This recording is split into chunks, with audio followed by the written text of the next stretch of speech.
Choke Reyes, resign. Huwag kang makipagpatigasan ng mukha.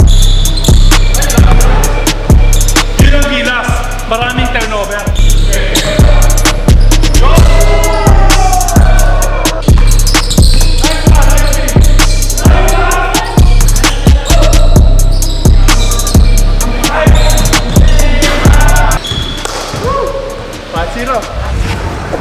Hey, what's up mga ka-bad boys? So nandito tayo sa gym nila Coach Rendon kasi nga magte-training na ako. And then request nga pala kami ng taong bayan na lumaro na sa Gilas Pilipinas. So syempre, yan, naka-jersey na tayo ng Gilas Pilipinas kasi 0-2 na sila. Pero syempre, bounce back pa rin. Andito pa rin suporta ng mga kapwa Pilipino. Pero yun nga, magpa-practice na ako, magpapakondisyon na ako. Back to basketball na tayo, hindi na sa boxing muna kasi kailangan na tayo ng bansa. So hinihintay ko na si Coach Rendon kasi nilagay kami ng taong bayan, nilagay kami sa poster eh. Ayan, kung makikita nyo naman, di ba? So basta magpapakondisyon na ulit ako sa basketball, balik basketball na tayo. Tapos ito nga pala yung nagtitraining sa akin, Coach Jolo. Tataka nga ako ba't wala ako dyan eh. Siguro nagtampo siya sa akin kasi nag-boxing na ako eh. Pero okay lang yan. So ngayon, intake ko na si Coach Rendon and then makikipag 3-on-3 na kami. Let's go. So ayan, kung makikita nyo guys, luma ni sapatos ko. Hindi na talaga ako nakakapag-basketball. Puro boxing na.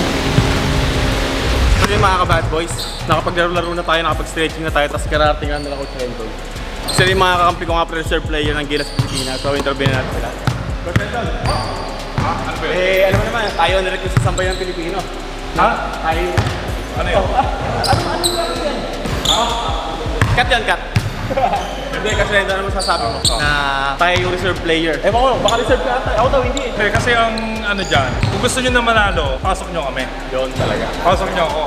Tama, pasok nyo kami ni Coach Rendon. Kung gusto nyo na makaramdam ng panalo, nandito lang ako. So kami nga pala, kitang-kita nyo naman, di ba? Mga Pilipinas po kami, representative. So kami dalawa ni Coach Rendon. Si ano kasi, yung isa wala. Kaso nawalan ako ng gana maglaro kasi, si Coach Choke Reyes. Hindi alam yung play eh. Kaya nga eh. Minamali kami. Ang dami nagsasabi old school daw yung ano eh, Coach Rendon. Halata naman eh. Nasa itsura naman. Oo, di ba? Dapat balitan na mas bago, yung mas mabilis mag-isip. Baka may na-request ka, Coach? O baka si Coach Rendon? Hindi, wala muna. Wala muna. I-comment na lang nila dito. Tama. I-comment nyo dito yung gusto nyong mag-coach para sa bayan. Kasi hindi namin kayang makita na puro tayo talo. Nakakaawa eh. Puro nakakaawa. Grabe, si Renza Bando nga, tuyot na yung mukha sa bench eh. Kawawa yung bata. Pero pinasok siya, nung pinasok siya, nakahabol eh. Nakahabol. Eh, wala, binabangko lang eh. Kawawa yung bata. Dati masaya yun eh. Medyo malusog-lusog pa yun eh. Nakita mo siya, Nung nasa bench na, parang tuyot na yung mukha niya. Kawawa naman. Kawawa yung pangarap ng mga bata. Dapat sundin natin yung mga komento ng mga Pilipino. Diba? Kailangan nyo talaga ng strategy. Naluma yung bola eh. Ganito, ito. Ganito yung yung warm up namin, ganito. Tapos, after ng game, ganito na. Ganyan na nangyayari. Kasi wala kaming play. Bagay. Walang play. Kawawa. Ang daming bolang nabibiktima eh. Tumataas yung expenses. Bibigay na lang eh. Oo. Kaya kami nagagalit din dyan kasi taong bayan, yung mga budget natin, syempre, kino-contribute natin dun eh. Ang laki ng expenses eh. Alam mo ba yung 100 bolang nauubos bawat laro ni Coach Choke Reyes? Hindi naman pala. So, ito yung practice natin para manalo na ang Pilipinas. Sawang-sawa na kaming matalo. Ba't ganun? Sayang yung mga binabayad ng tao, sayang yung effort, sayang yung pangarap ng mga atleta. Kung manood kayo ngayon, papaitaan namin kayo ng totoong ensayo. Yan. Pakitaan naman kayo, sabi ni Coach Rendon. Kasi ayaw na namin makita natatalo ang Pilipinas. Choke Reyes, resign. Huwag kang makipagpatigasan ng mukha. SBP! Pakita mo to. Yan, SBP. Let's go. Dapat magising kayo sa katotohanan. So ito, papakita na namin. Tune-up game to eh. Ito magagano na namin. Tune-up game. So ito pala isa namin. Rayon. Ito yung isa namin. Yan. Bali, si Oragon. Pagka-rebound mo, kanino papasa? Kasi wala nang babasagin dyan. Yan. Hindi talaga sa talaga. Ganyan talaga yan, Ganyan talaga. Pero pwede ka na magsalita ngayon. Ano masabi mo, bro? Mahihina. Mas magaling ka pa dun eh. Salamat. Mga player. Okay. Kung kasama ka dun, panalo yun. Basta pagka-rebound mo, pasa mo na sa akin. Sige, sure yan. Okay, game. So ito na, papakita na namin kayo ng highlights. So naka-Clarkson nga pala ako. Pinoy na Pinoy, di ba? Buha ko na buha ko. Gaya ko. Game.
Kanya-kanyang biyahe.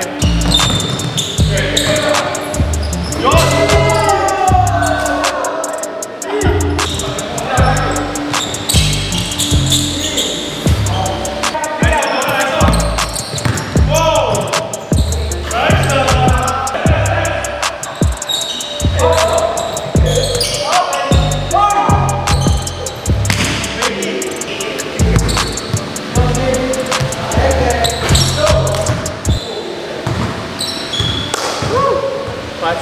So nakita niyo yung practice namin panalo kasi sa practice lang po kami magaling. Magaling po kami sa press con, mas magaling po kami sa formahan. Pero sa laro, medyo kinakapos kami. Tambak sila kanina, di ba? 8-0 run. Pero hanggang doon lang po talaga yung pre-practice namin. Hanggang umpisa lang talaga kami. Pagdating ng fourth quarter, patapos na, hindi po namin napapaghandaan yun. Kasi pagod na po yung coach namin kasi medyo may katandaan na po siya. Hindi na po kaya. Kaya namin kita nyo naman. Kita nyo naman, mukha pa lang nito. Anong sinabi ni Carl Anthony Town? Dwight Ramos. Hindi, Clarkson. Clarkson. Dwight Ramos, mababas tayo natin yun. Hindi kami naribatse kasi ano kayo, may play kayo kami, wala kami. Baka biglang pag sila sabay right hook ni ano. Basta po ang goal lang namin makadikit sa kalaban pero wala po kaming goal na manalo. Gilas, Pilipinas. So guys, nakita nyo na yung laro namin. Ngayon lang kami naglaro, wala pa kaming practice yung pala yun.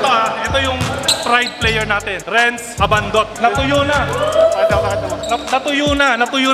Dito tayo. Natuyo ng panahon. Kakaupo ng bench. Sunog yun? Nasunog sa ensayo. Pagdating ng laro, bangko. Kawawa tong bata na to. Ang daming oportunidad eh. Diba? Bilangko. Pinag-training, pinagtambay doon sa taas ng bubong. Pinabad do. Game.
Grabe yung ano, nakita nyo ba yan ha? Drive, spin, pasa.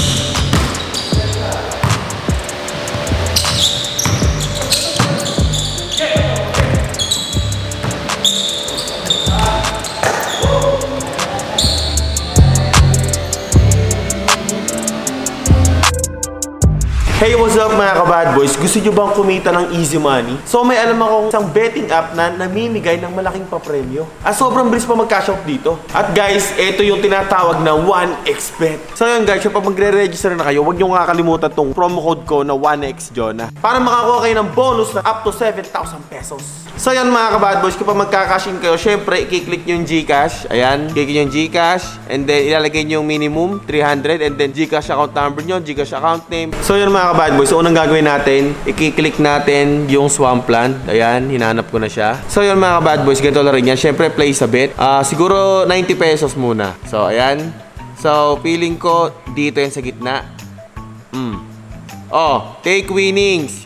Yung 90 pesos ko, naging 117 pesos na agad. Napakadali lang, di ba? So guys, kung ako sa inyo, i-click nyo na yung link na nasa pin comment. At gamitin nyo guys yung promo code ko na 1XJona. Para may bonus kayo na up to 7,000 pesos. Let's go! So yun guys, eto real talk lang about Gilas Pilipinas. Yung about kay Coach Shot, diba? Yung mga nag-trending na naman siya, kagaya dati na mag-resign na raw, diba? Ang dami nagsasabi. Komento nila yun. Sa mismong Gilas Pilipinas, hindi ba kayo nagtataka kung bakit siya pa din yung main coach, diba? So alam nyo kung bakit? Kasi mas alam nila yung ginagawa nila, diba? Kaysa sa mga komento natin, sa mga gusto nating gawin, diba? So ang dapat lang gawin natin guys, ay sumuporta lang, diba? Kasi parang sa Brusco lang yun eh. Ang dami mga nagko-comment din na dapat iba na yung leader, dapat iba na lang yung leader kasi si Jonah ganyan. Ba't ako pa rin yung leader ng Brusco Bros, diba? Syempre, kasi ako pa rin yung nakakaalam at kami pa rin yung nakakaalam ng kalakalan namin, diba? Ganon din sa kanila. Mas alam nila yung ginagawa nila. Wala namang pagbabawal na bawal mag-comment ng negative, diba? Hindi lang dapat positive. Syempre, kung may positive, may negative. Kung may negative, may positive. So, dapat ang gawin lang natin sa next na laban, suportahan pa rin ng Gilas Pilipinas. Kahit sino pang coach na ilagay nila, kung si Coach Shot pa rin, diba? Pero kung gusto yung palitan si Coach Shot na si Coach Baldwin, si Team Cone, kahit si Yenyaw, kahit sino, okay lang naman mag-comment eh, diba? Depende na sa kanila kung papalitan nila. Kasi kahit ako natatawa na lang ako na yung si Coach Shot, ganyan, ganyan. So, sumasakit na tayo sa 3. Pero syempre, kailangan natin ng real talk. Masakit kasi pag real talk eh, diba? Ang dami kasi nagmamagaling-magaling ganyan, ganito, ganyan, diba? Basta alam nila yung ginagawa nila, yun lang yun. Basta tayo, manood na lang at sumuporta. So, ako din guys, may request lang din ako gaya nyo sa mga sinasabi nyo ng mga about sa kanila. Ang request ko lang, sana palaroid ulit si Romeo. Para sa akin lang yun request ko kasi sobrang, alam nyo na, imba talaga galaw ni Romeo ng mga Gilas Pilipinas nung naglalaro pa siya. Yung talagang walang tako, talagang salaksak kung salaksak, tira kung tira. Kasi ito pa isa napansin ko guys eh. Kapag panalo, walang sisi, di ba? Pag talo, lahat sisi. Ganyan talaga ang buhay guys. Basta ito, tandaan nyo guys. Kapag nagkamali kayo ng isa, masama na kayo sa lahat. Kahit madami kayong ginawang mabuti, magkamali lang talaga kayo ng isa, wala na. Tapos na kayo. Basta para sa akin, tuloy-tuloy lang kayo sa tinatahak yung landas. Kung magkamali man kayo, may sabihin naman na sila sa inyo. Tuloy-tuloy lang kayo. Di ba? Buhay nyo naman yan eh. Nung si Kai Soto nga nung sa NBA, di ba? Talagang todo suporta. Yung about Pilipino, okay naman yun. Goods yun. Tapos, nung nakita niya yung laro niya sa Gilas Pilipinas, pati dun sa parang practice game ata yun. Sa NBA, yung D-League. Or yun yung ata yung bago pa makapasok ng NBA. Yung nakikita yung laro niyang ganun. Mga Pilipino rin ang mga humahatak sa kanya pababa. Di ba? Kaya para kay Kai Soto, tuloy-tuloy mo lang yan bro. Maraming mga talagang may isip na Pilipino ang sumusuporta pa rin. Hindi yung mga utak talangka. Puro sila hatak pababa. Di mo sila. Walang-wala. Kaya guys, ito natatapos ng vlog ko. So, manonood sana ako ng next game. Kaso nga lang, may birthday yung isa sa mga anak ng tropa. Kaya daw makapanood. Tsaka nung last time, naubusan ako ng ticket. Okay na sana kahit tubuan nila ng doble, triple. Basta makapanood lang ako. Pero okay lang nga, suportado pa rin ang Gilas Pilipinas. So, God bless you all at sana manalo ang Gilas Pilipinas. Let's go, Pilipinas! Dami na kasi ang galit sa amin.